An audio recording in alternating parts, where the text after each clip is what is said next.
Halo, selamat pagi dan selamat siang. Di sini saya akan menjelaskan tentang pengantar praktikum Sistem Informasi Geografis, yaitu kita masuk minggu ke 7 melakukan konversi data ke format GIS atau SHP. Nah, di sini seperti yang sudah saya jelaskan sebelumnya, kalau data input dari GIS sendiri itu sangat beragam karena akuisisi data spasial itu meliputi dunia nyata secara keseluruhan, dan di dunia nyata sendiri kita tahu bahwa kita akuisisi data itu tidak terbatas pada satu alat, tapi ada beberapa alat. Nah, yang pertama untuk primer kita biasanya menggunakan surveying atau menggunakan contoh theodolite atau total station dan lain-lain. Nah, kemudian ada menggunakan satellite positioning. Ini terkenal dengan data LIDAR berupa point cloud. Kemudian ada remote sensing, juga penginderaan jauh sama. Nah, yang keempat yang lagi ngetren sekarang menggunakan fotogrametri atau biasanya menggunakan pesawat udara atau pesawat tanpa awak atau UAV. Sedangkan untuk sekunderinya kita biasanya menggunakan digitasi atau digitasi on screen dari data image, kemudian ada konversi secara otomatis dan menggunakan scanning. Nah, untuk praktikum hari ini kita menggunakan data dari AutoCAD.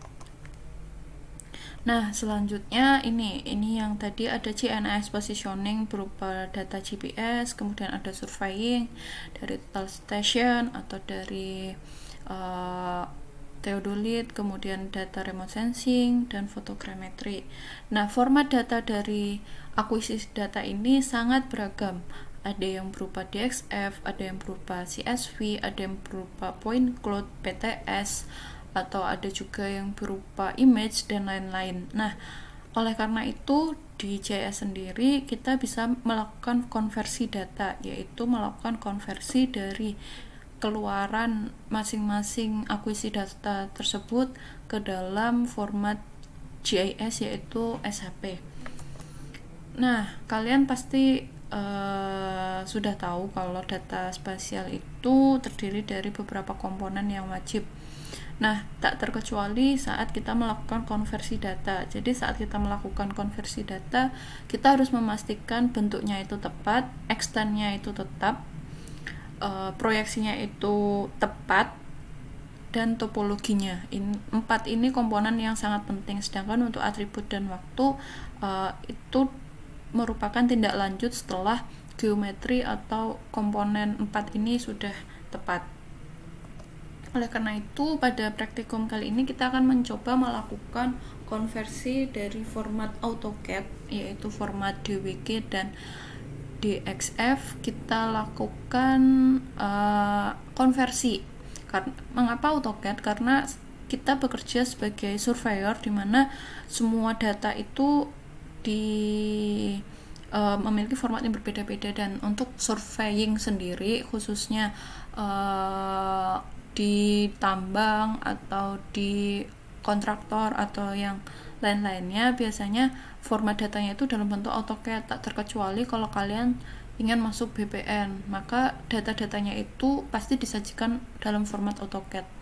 Dan AutoCAD ini masih berkembang sampai sekarang dan banyak digunakan tidak hanya di bidang surveying sendiri, tetapi sudah model 3D pun biasanya kita memakai AutoCAD. Oleh karena itu, kita untuk praktikum ini kita menggunakan AutoCAD.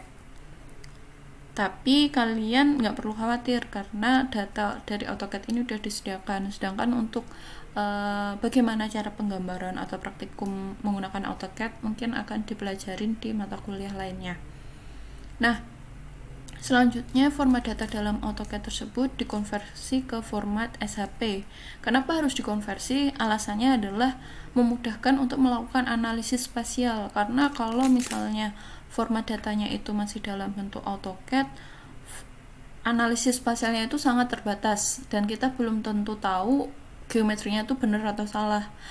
Sedangkan kalau kita ubah ke format SHP, kita sudah tahu, kita sudah bisa memastikan topologinya itu benar, geometrinya benar, kita dapat tahu geometrinya, luasnya, jarak terdekatnya, dan lain-lain. Oleh karena itu, kita bisa melakukan analisis spasial lebih lanjut dan memudahkan untuk pengambilan keputusan. Nah, salah satu perangkat lunak yang bisa digunakan yaitu ArcGIS. Nah, ini hanya contoh. Misalnya ada terdiri dari bidang tanah, di mana format AutoCAD-nya terdiri dari beberapa layer dalam AutoCAD pasti dipisah-pisah walaupun satu file. Nah, di sini ada bidang tanah, ada sungai, ada jalan, kemudian ada fitur-fitur lainnya di sini. Nah, format AutoCAD yang masih dalam bentuk garis ini, baik bidang tanah maupun topografi lainnya harus dikonversi ke dalam format poligon. Kenapa? Karena seperti bidang tanah, untuk mengetahui luasannya, untuk mengetahui kelilingnya, dan untuk melakukan analisis lainnya, maka dia nggak boleh dalam bentuk garis, dia harus dalam bentuk poligon. Oleh karena itu perlu adanya konversi data dari format garis ke format poligon. Nah, setelah kalian melakukan konversi, kalian harus ingat bahwa di AutoCAD sendiri datanya pasti mungkin memiliki kesalahan georeferencing. Oleh karena itu perlu dilakukan pendefinisian koordinat peta. Nah, kita menggunakan spatial adjustment untuk kali ini. Jadi tidak menggunakan toolbar georeferencing seperti sebelumnya, tapi kita menggunakan toolbar spatial adjustment. Nah, bagaimana cara menggunakannya? Di dalam modul sudah saya sertakan langkah-langkah untuk melakukan georeferencing ini. Nah, setelah melakukan pengaturan georeferencing, langkah yang selanjutnya yang harus kalian lakukan adalah melakukan pendefinisian sistem koordinat data frame dan layer. Mengapa perlu? Karena sistem koordinat data frame ini merupakan wadah kalian melakukan analisis atau wadah kalian mempersiapkan data kalian. Sedangkan layer di sini adalah layer dari masing-masing fitur. Perlu didefinisikan koordinatnya apa. Karena saat kalian georeferencing itu belum mendefinisikan sistem koordinat layernya kalau menggunakan spatial adjustment. Oleh karena itu perlu didefinisikan. Kalian sudah belajar mengenai pendefinisian sistem koordinat data frame dan layer pada pertemuan sebelumnya. Jadi kalian sudah sangat familiar dengan ini. Bagi kalian yang mungkin lupa, bisa dibuka-buka lagi materi praktikum sebelumnya. Nah, saat kalian melakukan konversi pasti ada kesalahan dari hasil konversi itu. Misalnya bidang tanah yang harusnya menutup ternyata ada bolong di sana sininya.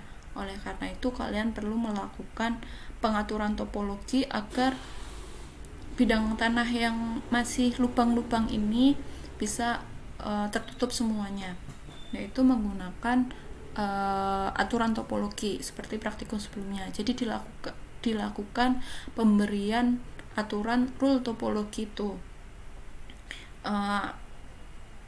Aturan topologi yang untuk area sendiri di sini ada 5, tetapi yang wajib kalian pakai hanya 2, yaitu must not overlap dan must not have gap. Sedangkan lainnya adalah bisa kalian gunakan apabila itu urgent.